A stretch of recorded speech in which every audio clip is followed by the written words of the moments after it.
Pemerintah akhirnya resmi mencabut sanksi bagi PSSI. Tentunya ada beberapa alasan dibaliknya sehingga sanksi yang telah bertahan lebih dari setahun ini akhirnya dicabut. Jadi yang pertama, selain menghormati putusan dari Mahkamah Agung yang menolak banding atas putusan Pengadilan Tinggi, tapi juga untuk menghargai FIFA. Nah, sekarang yang jadi pertanyaan, gimana nih selanjutnya langkah supaya PSSI bisa benar-benar PSSI yang baru nih sesuai dengan harapan masyarakat dan tentunya pemerintah. Sudah hadir bersama kami di Indonesia Morning Show. Ini adalah kawan saya Aristo Pangaribuan selaku Direktur Hukum dari PSSI. Selamat pagi Aristo. Pagi. Ketemu lagi ya. Setelah mungkin udah beberapa bulan yang lalu kita undang di sini.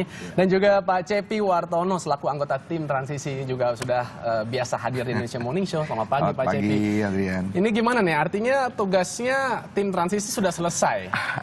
Ya, kalau sesuai SK yang kami terima, memang di dalam beberapa beberapa tugas-tugas ini sudah selesai karena kan acting PSSI-nya sudah selesai gitu. Tetapi SK-nya sendiri itu berbeda dengan SK yang 01307 yang diberikan kepada PSSI. Oke, tapi itu sudah diberikan ya? Kita belum pernah terima SK. Jadi yang kita terima hanya SK 01307 ya, yang melahirkan tim transisi. Tapi katanya ada SK lain lagi yang soal tugas pokok. Kita belum pernah terima. Ya. Oke. Ya, memang itu bukan buat PSSI, buat tim transisi. Tim transisi. Ya. Jadi ketika kita dibentuk itu, kan kita dibentuk 1 bulan kemudian setelah pembekuan. Di bulan April tahun 2015, Mei-nya dibentuk tim transisi. Dibekukan, 18 Mei kita dapat SK. Baik. Itu diperpanjang 3 kali SK-nya sampai 12 Januari 2016 yang kemarin akan berakhir Juni 2016 ini. Terus tanggapan dari tim transisi seputar pencabutan pembekuan PSSI ini gimana? Ya prinsipnya kami taat dan patuh apa kata pemerintah. Artinya kalau ini kita kembalikan kepada PSSI, ya kita menunggu ya. Kalau kemarin statement dari Pak Menteri kan kita tugasnya belum tahu persis apa yang akan dilakukan, apa yang akan disampaikan Pak Menteri. Kita nanti siang baru menghadap beliau.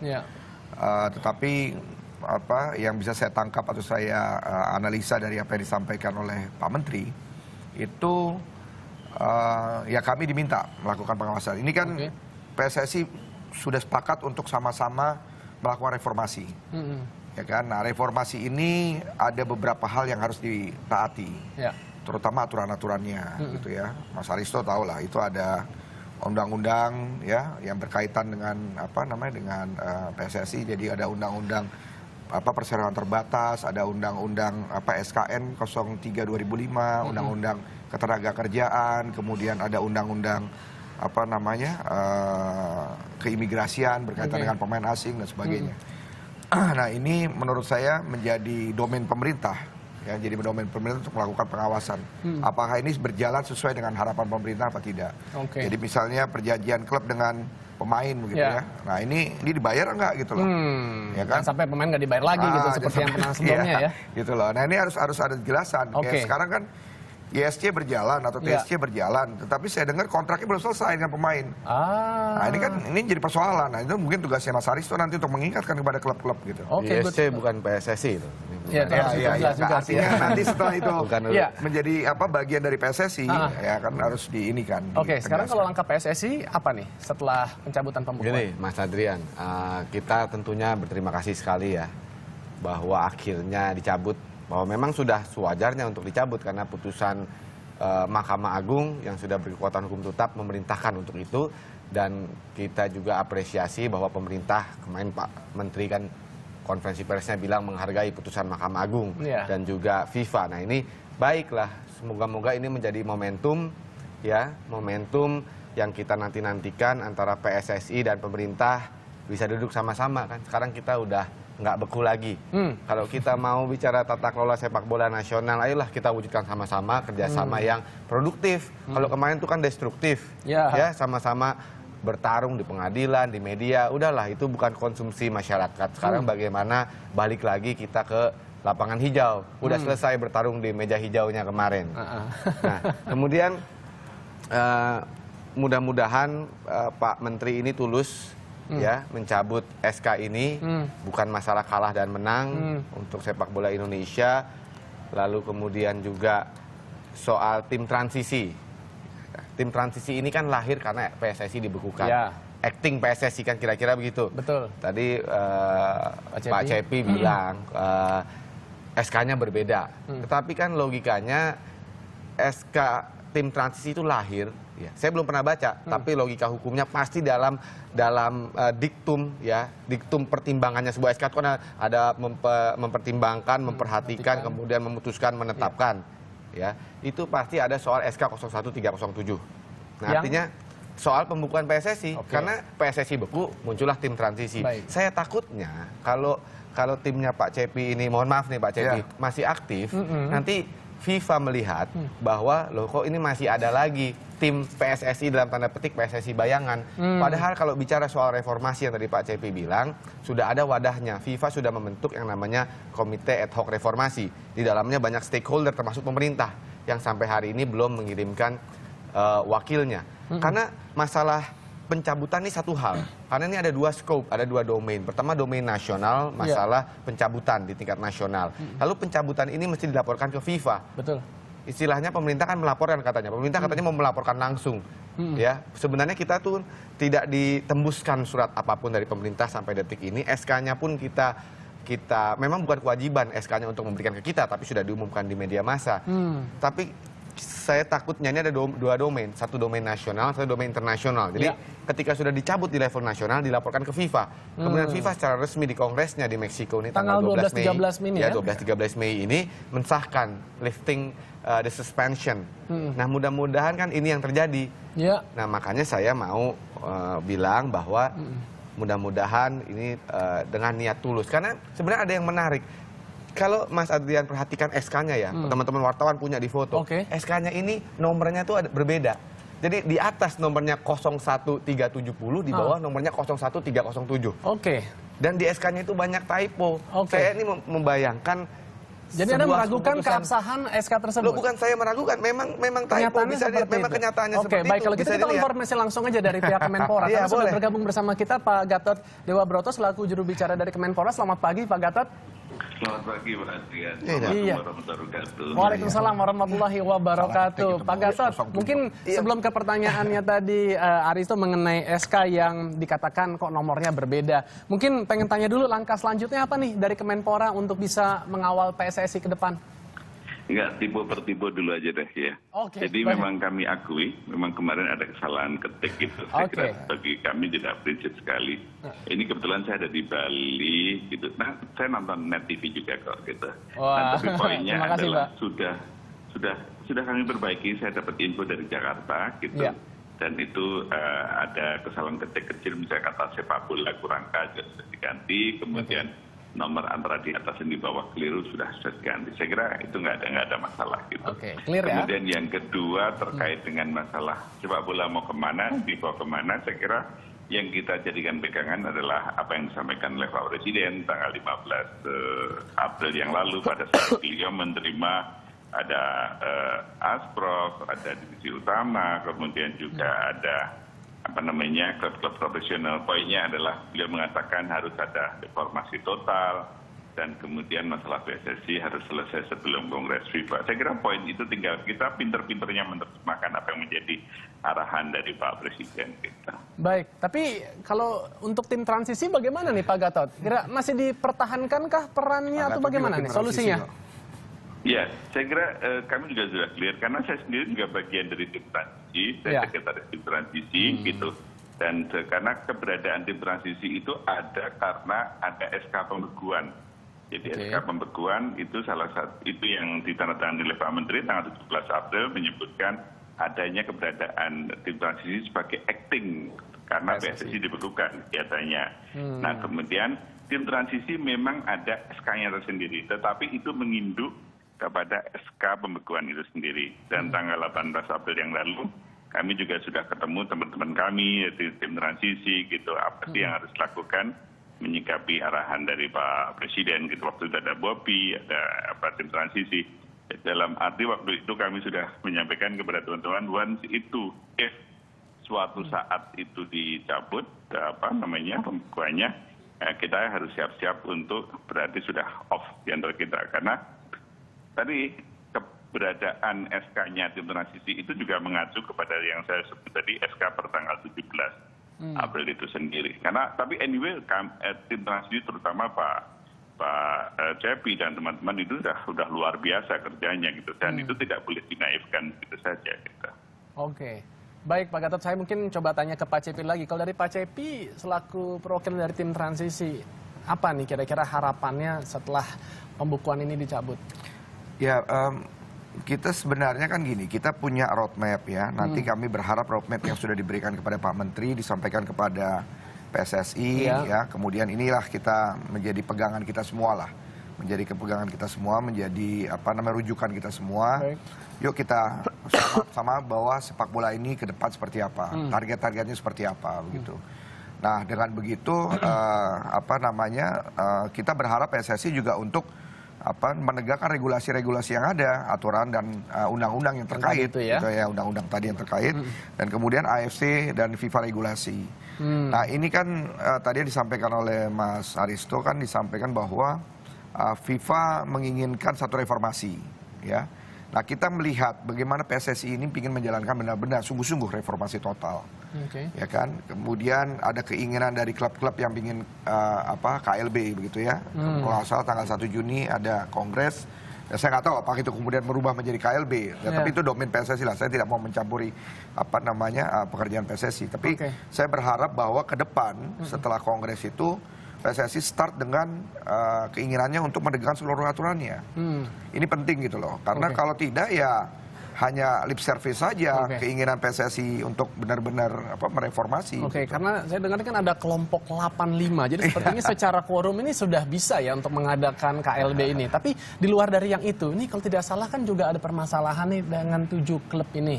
Nah, itu kira-kira nasibnya bagaimana tuh nanti, Aristo? 7 klub mana nih ya? Yang Arema yang kemarin ke Pak Menteri ya? Jadi begini, tadi soal 85 soal KLB. Jadi yang namanya KLB ini kan sudah diatur secara jelas ya di dalam statuta PSSI. Ada aturan mainnya lah. 2/3 dari jumlah bukan 2/3 dari pemilik suara voters yang 108 dan 50% per 1 dari anggota PSSI 720 sekian anggota PSSI. Nah, kalau misalnya itu memang terjadi, ya itu kan sebuah keniscayaan siapapun tidak bisa membendung soal itu karena itu sudah diatur secara jelas ya. Bahkan anggota-anggotanya itu bisa minta tolong ke FIFA. Nah, sekarang justru PSSI sedang menjalankan yang namanya verifikasi. Verifikasi faktual dan verifikasi administratif. Administratif dulu baru faktual. Apa maksudnya? Jadi apakah permintaan KLB ini kan murni? Ya, kan kita lihat siapa yang acting, apakah betul dia. Kan ini bentuknya surat kemarin yang diberikan kepada PSSI kan bentuknya surat. Apakah surat ini ditandatangani oleh orang yang capable, orang yang mempunyai kapasitas bentuk untuk itu. verifikasinya seperti apa nanti itu, Aristo? Tadi administratif dan faktual. Administratif apa? Administratif tadi kita lihat surat-suratnya ini ditandatangani oleh orang yang capable nggak? Jadi di setiap anggota PSSI, misalnya di provinsi itu dia punya exco juga namanya, komite eksekutif, dan keputusan itu kolektif kolegial. Jadi tidak bisa satu orang memutuskan. Nah, ini yang kita namanya verifikasi administratif dan verifikasi faktual. Nanti kita lihat, kita cek, ini sudah belum? Coba kita lihat mana minuta rapatnya pada waktu itu, mana SK keputusan rapatnya. Dan kita telepon satu-satu. Karena di tengah situasi ketidakpastian seperti ini, kita harus hati-hati. Jangan sampai momentum yang baik ini tiba-tiba muncul lagi nanti kemarin pemerintah, nanti di dalamnya PSSI sendiri berantem. Ini kan rawan. Yang namanya kongres, apalagi luar biasa, embel-embelnya luar biasa, ini selalu rawan. Kita lihat, banyak, nggak usah lah PSSI, organisasi partai, banyak yang pecah gara-gara kongres. Tapi sudah ada mungkin nama-nama kira-kira yang mencuat ini yang akan menggantikan Lanyala Mataliti? Wah, saya nggak bisa komentar, itu bukan urusan kita yang di PSSI sekarang.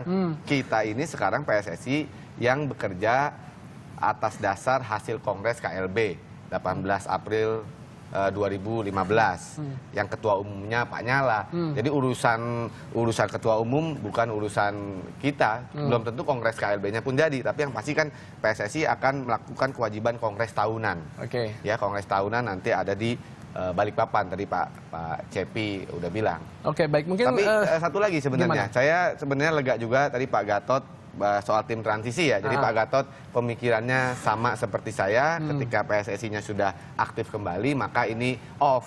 Nah, ketika ada program-program mungkin bisa dimasukkan kepada nanti ke depan setelah atau reformasi, masukkan ke cooperation agreement. Ini kan yang kita tawarkan. Saya tawarkan dulu ke Pak Gatot jauh sebelum ada ribut-ribut nih, jauh sebelum ada gugat-menggugat. Benar begitu ya, Pak Gatot, mudah-mudahan artinya bisa masuk pola kita kan kata tim transisi Pak Cepi kan sudah sangat baik. Nah kita kan juga mau tahu apa yang baik dari Pak Cepi, apa yang baik dari Pak Gatot, apa yang baik dari pemerintah. Tentunya ya nggak ada salahnya kita adopsi untuk supaya Oh iya, tujuan tapi yang kalau lebih besar. dari pemahaman saya memberikan apresiasi, tapi artinya dari Aristo menganggap bahwa tim transisi artinya dihentikan gitu. Apakah begitu maksudnya jadinya, Pak Gatot? Saya kira tadi sudah clear ya Mas Aryan, tadi masalah tim transisi itu sudah off sejak adanya pencabutan pembekuan. Tapi anyway, satu poin yang perlu kita tangkap adalah apa yang disampaikan Pak Cepi tadi, bahwa kami harus ngomong jujur kepada masyarakat bahwa dalam kondisi apapun yang terjadi, tim transisi itu sudah berbuat maksimal, banyak sekali. Contohnya, misalnya jangan melihat hal yang gede. Ternyata banyak wacana, kemudian banyak hal-hal yang sebelumnya itu tidak bisa diatur, itu bisa dibuka triggernya, entry point-nya oleh tim transisi. Jadi harapannya apa yang sudah dihasilkan oleh tim transisi itu menjadi referensi untuk reformasi PSSI yang ke depan itu sendiri. Jadi tadi Pak Cepi juga sudah menyampaikan bahwa ada laporan akhir dari tim transisi dan itu juga akan moga-moga itu diadopsi oleh oleh PSSI. Bahkan tadi pun juga dikatakan oleh Mas Aristo, kami pun sebetulnya meskipun konflik antara Kemenpora sama PSSI, itu kami juga hubungan secara personal nggak apa-apa.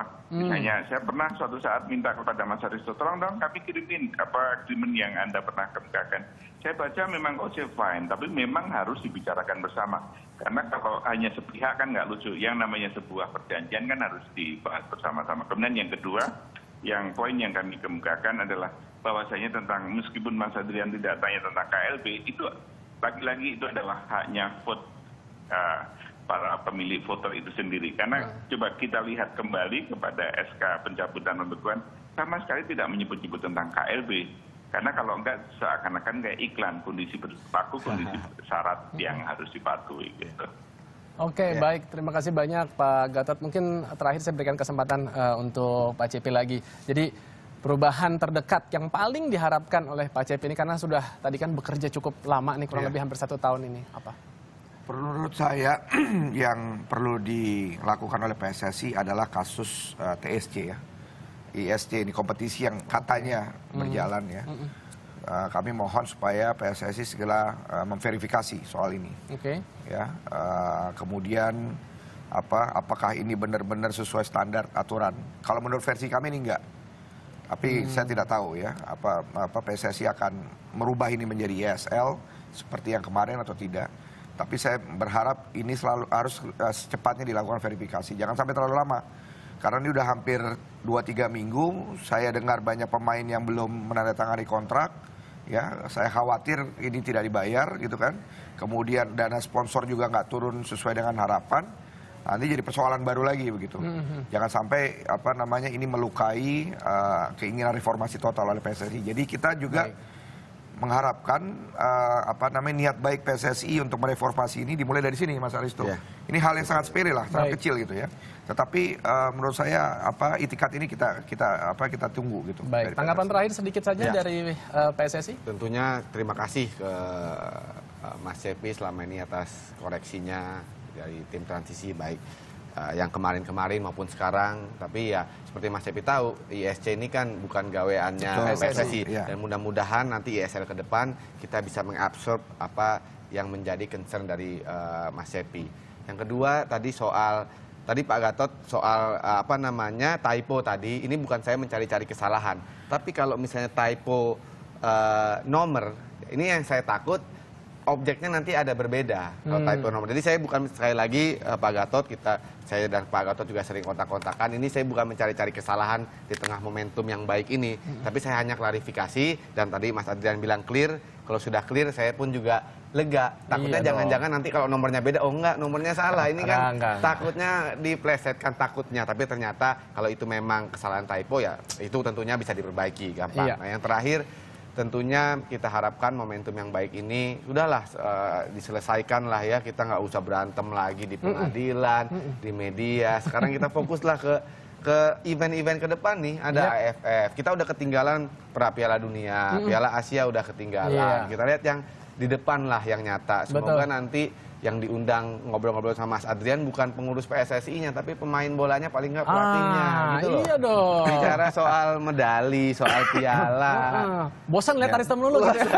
Udah berapa kali saya udah Pak Jampi juga ada berapa kali gitu diundang ke sini. Ya, gitu, terima kasih. Thank you Aristem. Iya. Ini kalau saya itu apa ya, termasuk yang cukup mengawal lah selama 1 tahun ini kan mengenai kekisruhan yang ada antara pihak Kemenpora, PSSI dan juga akhirnya melibatkan tim transisi di sini. Ibaratnya seperti kayak air gitu. Ini saya jadi akhirnya tadi bawa sedotan. Air itu kan unik ya. Pada saat air itu membeku jadi es, ya kan? Es itu kan kita nggak bisa masukkan ke dalam sedotan ini. Tapi pada saat esnya itu sudah mencair, akhirnya air itu bisa lewat. Begitu juga dalam setiap hubungan. Kalau beku, ya tadi nggak akan pernah ketemu, nggak akan pernah bisa lewat. Nah mudah-mudahan kita cairkan suasana, apalagi kan bulan depan kita udah mau berpuasa, ya kan. Ini mungkin memang merupakan satu hari baik, semuanya sudah lebih clear, dan ayo sama-sama kita kawal, kita awasi. Nanti PSSI yang baru, termasuk dari tim transisi, BOPI juga, pemerintah melalui Kemenporanya, dan harapannya lebih banyak lagi orang-orang yang akan berkiprah atau hidup dari dunia sepak bola yang kita tahu ini memang menjadi tontonan yang sangat luar biasa, khususnya bagi masyarakat Indonesia. Terima kasih sekali lagi Mas Yofi, Haristo, dan juga Pak Gatot, terima kasih ya. Nanti kapan-kapan kita ngobrol-ngobrol lagi, tapi tentunya tidak dengan permasalahan yang sama.